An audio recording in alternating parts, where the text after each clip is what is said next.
गुरु गीता के पाठ की महिमा न्यारी है। गुरु गीता के महामंत्रों के मनन से शिष्य का त्राण होता है।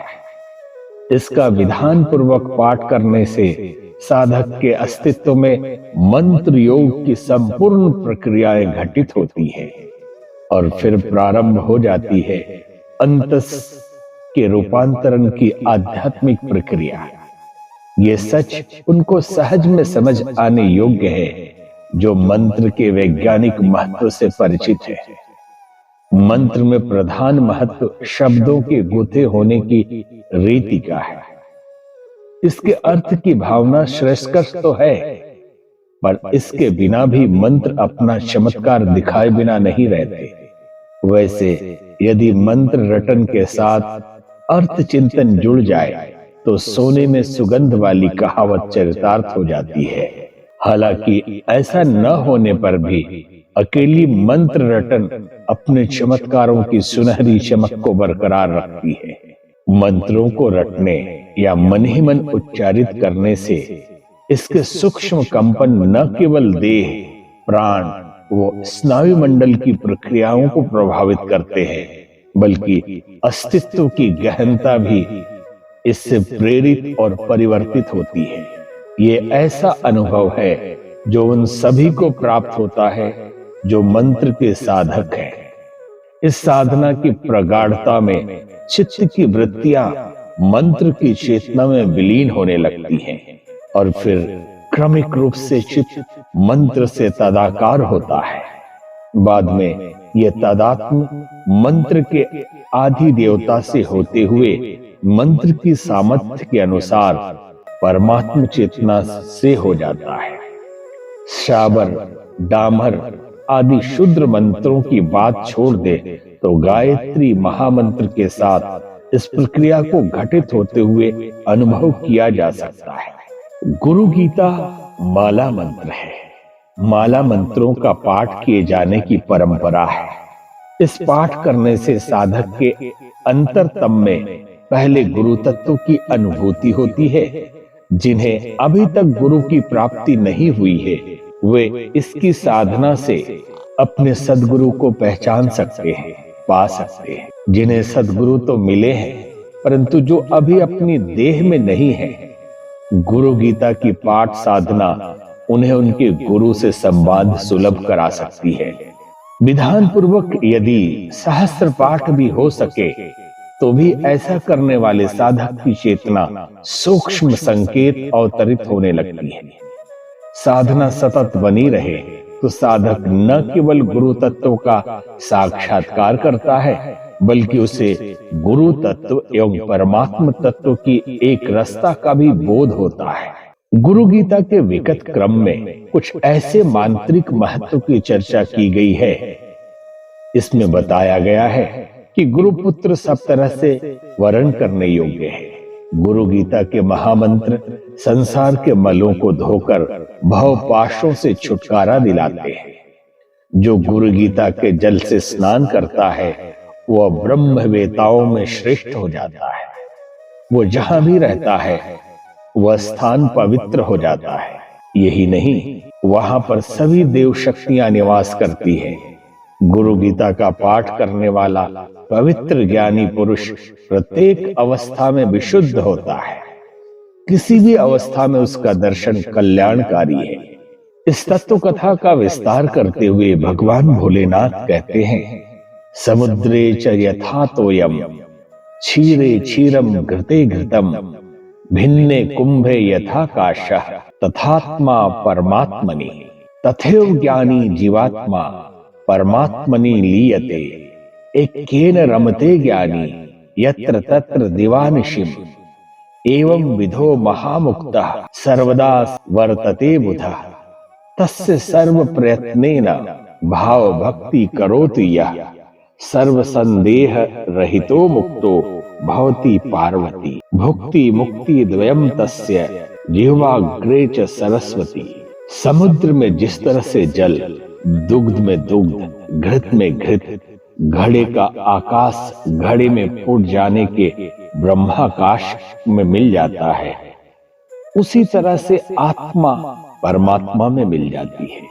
इसी तरह से ज्ञानी जीवात्माएं परमात्मा चेतना में लीनता का अनुभव करती हैं। इस एकता के कारण ही ज्ञानी दिन रात आनंद में निमज्जित रहता है। इस तरह से ज्ञानी सदा जीवन मुक्त होकर वास करता है।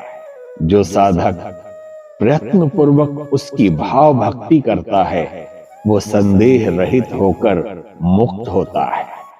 उसे भोग एवं मोक्ष दोनों ही मिलते हैं। उसके जिह्वा पर सरस्वती निवास करती है। भगवान सदा शिव के इन वचनों में न केवल गुरु गीता के पाठ का महत्व है बल्कि पाठ करने वालों को भी महत्वपूर्ण बताया गया है। जो गुरु गीता की शरण में है उसे किसी अन्य की आवश्यकता नहीं रहती। बस सद्गुरु की मूर्ति चित्र के सामने पंचोपचार पूजन के पश्चात पाठ करने की आवश्यकता है। इस पाठ से सभी संकटों का नाश होता है, आपत्तियां दूर हो जाती हैं, सद्गुरु की कृपा मिलती है एवं चित्त में आध्यात्मिक ज्ञान का प्रकाश होता है। ये कथन केवल शाब्दिक नहीं है बल्कि इसमें अर्थ की गहनता समाई है। जो भी गुरु गीता की साधना करते हैं अथवा करेंगे उन्हें इसकी अनुभूति होने में कोई संदेह नहीं। ऐसा ही अनुभव दक्षिण भारत के कृष्णा नदी के किनारे बसे गांव त्रियंगम के निवासी मुरली कृष्णन को हुआ। मुरली कृष्णन जन्म से ब्राह्मण थे। उनकी शिक्षा सामान्य ही हो पाई थी। परिवार में गरीबी थी, उस पर शत्रुओं का आतंक। पिताजी बचपन में ही चल बसे। घर में अकेली मां और 2 बहनें थी जिन पर गांव के जमींदार की कुदृष्टि थी। असहाय अकेलापन, न कोई मार्गदर्शक और न कोई राह दिखाने वाला। कहां जाएं, किसके पास जाएं? जो राह मिली भी वे दुष्कर थी। किसी ने उन्हें किसी ज्योतिषी के पास जाने को कहा, किसी ने तांत्रिकों के पते बताए। मुरली कृष्णन की मां काफी समय तक इधर उधर भटकती फिरी परंतु मिला कुछ नहीं। उल्टे घर की हालत और बिगड़ती गई और शत्रुओं का आतंक बढ़ता गया। एक दिन शाम के समय मुरली कृष्णन ने अपनी मां से कहा, मां, भगवान सद्गुरु हैं, वे सभी का मार्गदर्शन करते हैं, क्यों न उन्हीं की शरण में जाएं? प्रभु जो चाहेंगे वही अच्छा होगा। ऐसा निश्चय करके मुरली कृष्णन ने पूर्णिमा की तिथि से गायत्री महामंत्र के जप के साथ गुरु गीता के पाठ का निश्चय किया। नियमित संध्योपासना, अल्पाहार, अस्वाद व्रत के साथ मुरली कृष्णन की साधना चलने लगी। गायत्री महामंत्र के जप की 11 मालाएं पूरी करने में उसे लगभग 1 घंटे का समय लगता। पूजा के विधान सहित गुरु गीता के पाठ में भी लगातार 1 घंटा लग जाता। इस क्रम से प्रातः सायं उसकी साधना चलने लगी। प्रारंभ में तो कुछ भी फर्क नहीं पड़ा। शत्रु और शत्रुता ज्यों के त्यों बने रहे। लेकिन 3 महीने बाद गुरु गीता की पाठ साधना के प्रभाव स्पष्ट दिखने लगे। लोगों की बढ़ती उपेक्षा कम होने लगी। गांव के कई प्रभावी लोग उनके पक्ष में खड़े हो गए। मां की मेहनत एवं पुरखों की खेती में आय से घर का सामान्य खर्च चलने लगा। आतंक की छाया शांति की शीतलता में बदलने लगी। अब तक मुरली कृष्णन का मन भी साधना में रमने लगा।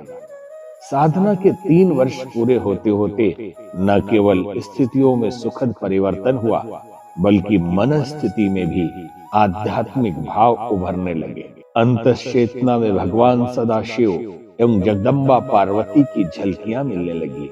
एक दिन ध्यान की गहनता में उसने स्वयं को भगवान भोलेनाथ के समीप पाया। उसने अनुभव किया कि प्रभु स्वयं उसे स्वीकार करते हुए कह रहे हैं, वत्स, मैं ही वो गुरु तत्व हूँ जो जगती पर भिन्न भिन्न नाम और रूपों में प्रकट होता है। भगवान की यह वाणी सुनकर मुरली कृष्णन के अंतस से बस यह स्वर निकले, मुझे अपना ले प्रभु। और उसे लगा भगवान कह रहे हैं कि गुरु गीता को जो अपनाता है उसे मैं स्वतः अपना लेता हूं। प्रभु का ये आश्वासन प्रत्येक साधक के साथ है।